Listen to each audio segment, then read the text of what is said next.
Shri Gurukripa nighty ಅಲ್ಲಿ ಎಲ್ಲರಿಗೂ ಸ್ವಾಗತ. ಈಗ ಇವತ್ತು ನಾವು ತೋರಿಸ್ತಾ ಇರೋದು ಎಸ್ಪನ್ ಬಟ್ಟೆಯಲ್ಲಿ ನೈಟೀಸ್. ಈ ಥರ ಫುಲ್ ಲೇಸ್ ಇರೋದು, ಲೇಸ್ ವಿತ್ ಸೈಡ್ ಪಾಕೆಟ್ಸ್ ಎಲ್ಲ ಇರುತ್ತೆ. ಅದರಲ್ಲಿ ಬೇರೆ ಬೇರೆ ಪ್ರಿಂಟ್ ಎಲ್ಲ ಸಿಗುತ್ತೆ. ಈ ಥರ ಪ್ರಿಂಟ್ಸ್ ಎಲ್ಲ ಬೇರೆ ಬೇರೆ ಸಿಗುತ್ತೆ. ಒಂದು ಡಿಸೈನ್ಸ್ಲಿ 4 ಕಲರ್ಸ್ ಇರುತ್ತೆ.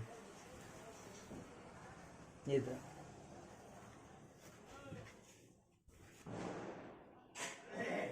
ಅದು ಇದೆ. ಜೊತೆಗೆ ಈ ಥರ ಎಲ್ಲ ಪ್ರಿಂಟ್ಸ್ ಎಲ್ಲ ಬೇರೆ ಬೇರೆ ಸಿಗುತ್ತೆ. ಫ್ಯಾನ್ಸಿ ಪ್ರಿಂಟ್ಸ್ ಎಲ್ಲ ಇದೆ. ಇನ್ನು ಬೇಜಾನ್ ಪ್ರಿಂಟ್ ಎಲ್ಲ ಸಿಗುತ್ತೆ. ಒಂದು ಡಿಸೈನ್ಸಲ್ಲಿ 4 ಕಲರ್ಸ್.